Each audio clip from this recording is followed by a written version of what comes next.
Hello नमस्कार दोस्तों, स्वागत है आपका एक और नए वीडियो में। और आप देख रहे हैं अप्लाई विद संदीप। मैं संदीप सिंह लेकर आया हूँ आपके सामने एक और नया वीडियो, जिसके अंदर हम बात करेंगे जो बीएसएफ की जो हेड कांस्टेबल मिनिस्ट्रियल की जो भर्ती थी उसके एडमिट कार्ड जारी कर दिए गए हैं। जो पीएसटी और डॉक्यूमेंट वेरिफिकेशन के लिए एडमिट कार्ड जारी कर दिए गए। ये जो भर्ती थी इसके लिए बीएसएफ ने फॉर्म अप्लाई करवाए थे अगस्त और नवंबर महीने के अंदर। तो आपने अगर इसके अंदर फॉर्म अप्लाई किया था तो जल्दी से जल्दी जाकर बीएसएफ की जो ऑफिशियल वेबसाइट है, आप देख रहे होंगे, ऑफिशियल वेबसाइट पर जाकर आप अपना एडमिट कार्ड देख सकते हैं। एडमिट कार्ड के लिए आपको सबसे पहले बीएसएफ की जो ऑफिशियल वेबसाइट है इसके ऊपर जाना होगा। इसके ऊपर जाते ही आप जैसे ही अपनी कैंडिडेट लॉगिन पर क्लिक करेंगे, कैंडिडेट लॉगिन पर क्लिक करने के बाद आप अपनी मेल और पासवर्ड डालकर इसके अंदर लॉगिन करेंगे। लॉगिन करने के बाद आपको जितने भी फॉर्म आपने बीएसएफ में अप्लाई कर रखे हैं वो सभी आपको शो करेंगे।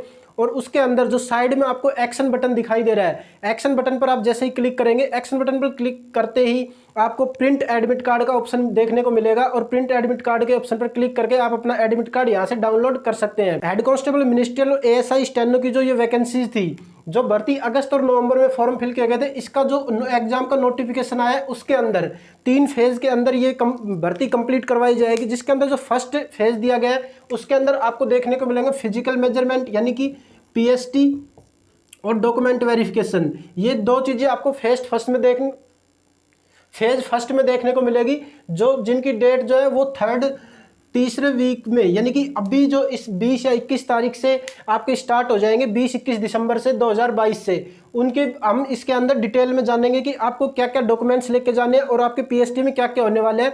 वो सभी चीज़ों के बारे में हम इस वीडियो में डिटेल में जानेंगे। लेकिन उससे पहले बता दो, जो फेज सेकंड होगा उसके अंदर आपका रिटन एग्जाम होगा, और जो फेज थर्ड होगा उसके अंदर आपसे स्किल टेस्ट करवाया जाएगा। जैसे कि आप अगर एएसआई स्टेनो की भर्ती के लिए फॉर्म अप्लाई कर रखा है तो आपको स्टेनो शॉर्ट हैंड आपसे करवा कर देखी जाएगी। उसके बाद अगर आप मिनिस्ट्रियल हेड कांस्टेबल के लिए हैं तो आपसे टाइपिंग टेस्ट करवा के देखा जाएगा। और उसके बाद जो फाइनल होगा इसके अंदर मेडिकल एग्जामिनेशन होगा। इस प्रकार ये 3 फेज में ये भर्ती कंप्लीट होने वाली है। उसके बाद इसका जो रिटन एग्जाम है उसके ऊपर इसकी फाइनल मेरिट लिस्ट बनेगी और आपको ज्वाइनिंग दी जाएगी। उसके बाद सबसे पहले दोस्तों हम इसके अंदर बात कर ले कि इसके अंदर जो ये तो इसके अंदर टोटल पोस्ट थी, जो मेल और फीमेल कैंडिडेट दोनों अप्लाई कर सकते थे। इसके अंदर जो हेड कांस्टेबल मिनिस्ट्रियल की जो पोस्ट थी वो 312 पोस्ट थी, और जो एएसआई स्टेनो की पोस्ट थी वो 11 पोस्ट के ऊपर ये फॉर्म अप्लाई किए गए थे। इन्हीं के ऊपर अब ये पीएसटी और डॉक्यूमेंट वेरिफिकेशन चल रहा है। तो इसके अंदर सबसे पहले दोस्तों हम बात कर लेते हैं कि जो एडमिट कार्ड है, बच्चे कंफ्यूज है कि एडमिट कार्ड कैसा लेके जाए, आप ब्लैक एंड व्हाइट लेके जाएं या कलर लेके जाएं। तो इसके अंदर जो एग्जाम का जो नोटिफिकेशन, जो शॉर्ट नोटिफिकेशन आया उसके अंदर बीएसएफ ने कहीं भी ये मेंशन नहीं कर रखा है कि आपको कलर्ड लेके आना है या ब्लैक एंड व्हाइट लेके आना है। तो आपकी जैसे इच्छा है कि आप कलर्ड लेके जाएं या ब्लैक एंड व्हाइट लेके जाएं, आप कैसा भी आप एडमिट कार्ड लेके जा सकते हैं। सभी वहाँ पर एडमिट कार्ड के ऊपर कोई रिजेक्शन नहीं देखने को मिलेगा, यानी कि दोनों तरह के एडमिट कार्ड वहाँ पे एक्सेप्ट किए जाएंगे।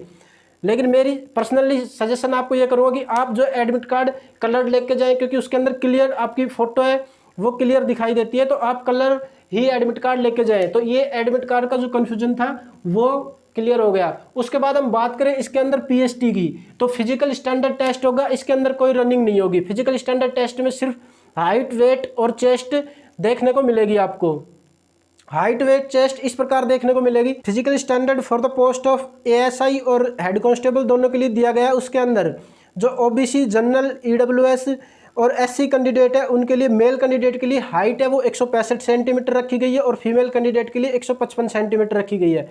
हाइट में जो रिलैक्सेशन दिया गया है, जो कैंडिडेट जैसे कि कुमायूं, गोरखा, डोगरा, मराठी या इस प्रकार के नागालैंड, अरुणाचल प्रदेश, मणिपुर, त्रिपुरा से बिलोंग करते हैं, उनके लिए हाइट मेल कैंडिडेट के लिए 162.5 सेंटीमीटर और फीमेल कैंडिडेट के लिए 150 सेंटीमीटर रखी गई है। फिर इसके अंदर जो कैंडिडेट्स जो एसटी से बिलोंग करते हैं उनके लिए इसके अंदर मेल कैंडिडेट के लिए हाइट 162.5 सेंटीमीटर और फीमेल कैंडिडेट के लिए 150 सेंटीमीटर हाइट दी गई है।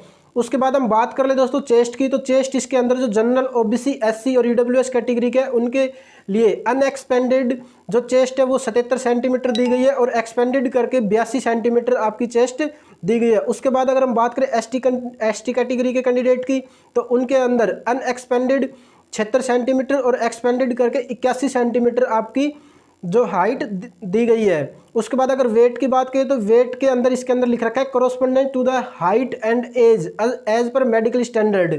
मेल एंड फीमेल दोनों का वेट उस हिसाब से यहाँ पर देखा जाएगा। अब दोस्तों हम बात कर लेते हैं इसके अंदर जो डॉक्यूमेंट वेरिफिकेशन का जो फेज होगा उसके अंदर आपसे क्या क्या डॉक्यूमेंट्स मंगवाए गए हैं और क्या क्या डॉक्यूमेंट्स होंगे। देखो दोस्तों, इसके अंदर जो सबसे ज़्यादा रिजेक्शन आपको इस फेज फर्स्ट में देखने को मिलेंगे वो डॉक्यूमेंट वेरिफिकेशन के अंदर देखने को मिलेंगे।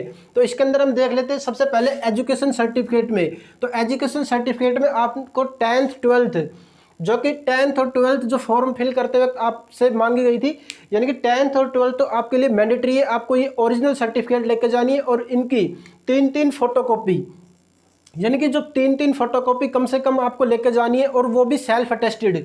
यानी कि जैसे आपका जो भी सर्टिफिकेट है 10th 12th का जो भी सर्टिफिकेट है उसके अंदर कहीं भी जगह है तो वहाँ पे आप सेल्फ अटेस्टेड लिख के अपना सिग्नेचर कर देंगे, वो आपको सेल्फ अटेस्टेड करके फोटोकॉपी 3 आपके पास आपको पहले से ही रखनी है। ये जो मैं चीज़ें बता रहा हूँ ये सभी चीज़ें आपको घर से ही अपने तैयार करके लेके जानी है ताकि वहाँ पे जाके कोई भी दिक्कत ना आए। ये तो होगी एजुकेशन सर्टिफिकेट। इसके बाद अगर आपके पास 12th के बाद ग्रेजुएशन है या कोई डिग्री या डिप्लोमा है तो वो भी आप ले जा सकते हैं। लेकिन ये जो चीज़ें मैं बता रहा हूँ वो आपको मैंडेटरी जो चीज़ें हैं जो आपको कम से कम लेके ही जानी है वो चीज़ें बता रहा हूँ। और फोटोकॉपी 3 कम से कम बता रहा हूँ, आप ज़्यादा से ज़्यादा कितनी भी ले जा सकते हैं, जैसे कि 5 या 6 ले जा सकते हैं। फोटोकॉपी कम नहीं होनी चाहिए, वहाँ पे आपको जीरोक्स की कोई मशीन देखने को नहीं मिलेगी ताकि आप वहाँ पे करा सके। उसके बाद हम बात करें कास्ट सर्टिफिकेट की, तो कास्ट सर्टिफिकेट में अंदर दोस्तों आपको 2 चीज़ें देखने को मिलेंगी। जैसे कि हम जो कास्ट सर्टिफिकेट है OBC SC ST इनके जो कास्ट सर्टिफिकेट बनवाते हैं, एक 2 तरह के कास्ट सर्टिफिकेट बनते हैं, जैसे कि एक तो स्टेट गवर्नमेंट का बनता है और एक सेंट्रल गवर्नमेंट का। तो जैसे कि हम देखते हैं ये जो भर्ती करवाई जा रही है ये मिनिस्ट्री ऑफ होम अफेयर्स के अंदर करवाई जाती है, यानी कि सेंट्रल गवर्नमेंट के थ्रू करवाई जा रही है। ये जो रिक्रूटमेंट है सेंट्रल गवर्नमेंट की है। तो इसके अंदर जो आपको कास्ट सर्टिफिकेट लेके जाना है वो सेंटर की जो कास्ट सर्टिफिकेट बनाई जाती है वो लेके जानी है। और उसके अंदर भी यानी कि आपको सेंटर की लेके जानी है, उसके बाद भी वो 6 महीने से ज़्यादा पुरानी नहीं होनी चाहिए। कास्ट सर्टिफिकेट के अंदर ये सबसे बड़ा आपको देखने को मिलेगा कि वो 6 महीने से ज़्यादा पुरानी नहीं होनी चाहिए। और जो OBC के कैंडिडेट है उनके लिए एक चीज़ और दी गई है, NCL यानी कि नॉन क्रीमिलियर। वो कैंडिडेट जो नॉन क्रीमिलियर के अंदर OBC का सर्टिफिकेट बनवा के ले जाते हैं तो OBC का फ़ायदा उनको देखने को मिलेगा आपको। यानी कि 2 चीज़ें क्लियर हो गई कि आपको एक तो सेंटर की जो कास्ट सर्टिफिकेट है वो लेकर जानी है। दूसरी चीज़, अगर आप OBC कैंडिडेट है तो आपका नॉन क्रीमिलियर का आपका OBC सर्टिफिकेट होना चाहिए। तीसरी चीज़, आपका जो 6 महीने से पुराना आपका कास्ट सर्टिफिकेट नहीं होना चाहिए। तो ये चीज़ें आपको, और SC ST वाले कैंडिडेट है वो भी आपको 6 महीने से सेंटर का जो कास्ट सर्टिफिकेट है वो लेकर जाएंगे। उसके बाद हम बात करेंगे ID प्रूफ में। तो ID प्रूफ में जैसे कि Aadhaar card, PAN card, voter card, passport, इनमें से DL ड्राइविंग लाइसेंस, इनमें से आप कुछ भी एक ID प्रूफ लेके जा सकते हैं। जो आपके पास अगर है तो सारी चीज़ें आप ओरिजिनल वहाँ पर लेके जाएं। एक सबसे बड़ी चीज़ जो आपको देखने को मिलेगी दोस्तों, जैसे कि जो आधार कार्ड है, आप आधार कार्ड लेके जाएंगे और 10th की मार्कशीट ओरिजिनल लेके जाएंगे तो आधार कार्ड और 10th की मार्कशीट में दोनों में आपका खुद का नाम और फादर नेम और DOB तीनों चीज़ें सेम होनी चाहिए। ये नहीं है कि जैसे कि पहले कुछ आधार कार्ड कैंडिडेट के क्या होते हैं कि जिसके अंदर DOB लिखकर और ओनली सन दी जाती है, तो वो वहाँ पर नहीं चलेगा। आप अगर ऐसा है तो आप अभी से करेक्शन करवा लें, क्योंकि अभी भी टाइम है। तो आप अगर करेक्शन करवा लेंगे तो आपको ये सही करवा के और फिर ही आधार कार्ड लेके जाएं, क्योंकि DOB उसके अंदर पूरी महीना और दिन और फिर सन तीनों चीज़ें आपकी सेम होनी चाहिए जो 10th की मार्कशीट में है। नहीं तो आपको जो एडमिट कार्ड है, एडमिट कार्ड में आपकी DOB, नाम, फादर नेम, और जो आधार कार्ड होगा उसके अंदर नाम, DOB और फादर नेम, और उसके बाद आपकी जो 10वीं की मार्कशीट होगी, 10th की जो मार्कशीट होगी उसके अंदर भी तीनों चीज़ें सेम होनी चाहिए। तो आपको डॉक्यूमेंट्स में जो कोई भी दिक्कत नहीं आएगी। उसके बाद हम बात कर ले अगर फ़ोटो की, तो आपको फ़ोटो लेके जानी है। कम से कम आप 10 फ़ोटो लेके जाइए। उसके अंदर जो नोटिस है उसके अंदर 8 लिख रखी है, लेकिन आप 10 फ़ोटो कम से कम लेके जाइए। फ़ोटो की बात करें तो फ़ोटो रिसेंट होनी चाहिए, या जो फॉर्म में जो लगवाई थी वो फ़ोटो होनी चाहिए। तो उसके ऊपर भी कोई क्लेरिफिकेशन BSF की तरफ से नहीं आ रहा है। तो आप या तो आप इसके अंदर फ़ोटो रिसेंट भी लेके जाते हैं, अभी भी खिंचवा कर लेके जाते हैं, या जो आपने जो फ़ोटो फॉर्म अप्लाई करते वक्त लगाई थी वो लेके जाते हैं। तो इसके अंदर कोई कन्फ्यूजन नहीं होना है, आप कोई भी फ़ोटो लेके जाइए वो आपकी चलेगी। उसके बाद हम बात करते हैं EWS सर्टिफिकेट की। तो जो EWS से जिन बच्चों ने फॉर्म अप्लाई किया है वो अपना EWS का ओरिजिनल सर्टिफिकेट ज़रूर लेके जाएं। और EWS का सर्टिफिकेट का जो फॉर्मेट जो हमें फॉर्म फिल करते वक्त जो BSF ने दिया था उसके अनुसार ही होना चाहिए। अब किसी भी प्रकार का हो, जैसे कि जो कास्ट सर्टिफिकेट है OBC SC ST और EWS, ये सभी तहसीलदार से ऊपर की पोस्ट से आप इनको वेरीफाई करवा कर लेके जाएं ताकि आपको वहाँ पर कोई प्रॉब्लम देखने को ना मिले। उनका फॉर्मेट है वो सेम, अगर थोड़ा इधर उधर भी हो जाता है लेकिन उसके अंदर चीज़ें सभी मेंशन होनी चाहिए, जैसे कि नॉन क्रीमिलियर की, एनसीएल की, ओबीसी का वो मेंशन होना चाहिए आपका जो कास्ट सर्टिफिकेट है उसके अंदर। दूसरी चीज़ जो आपकी आती है ईडब्ल्यूएस सर्टिफिकेट, तो ईडब्ल्यूएस के अंदर जो जो चीज़ें इन्वॉल्व की गई है, जैसे कि आज जो इनकम है वो 8 लाख से कम होनी चाहिए, जो हाउस का जो एरिया दे रखा है, तो उन सभी कंडीशन उसके अंदर मेंशन होनी चाहिए, तो आपके ईडब्ल्यूएस वो वहाँ पर चलेगा, उसके अंदर कोई दिक्कत नहीं आएगी।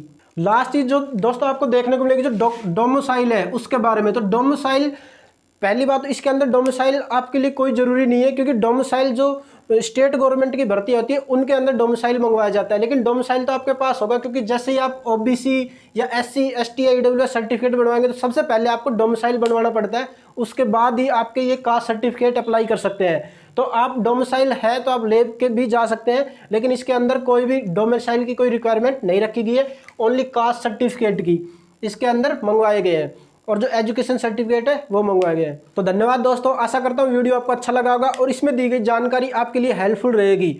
तो अगर आपको वीडियो पसंद आया तो वीडियो को लाइक करें, चैनल को सब्सक्राइब करें और दोस्तों के साथ शेयर करना बिल्कुल ना भूलें।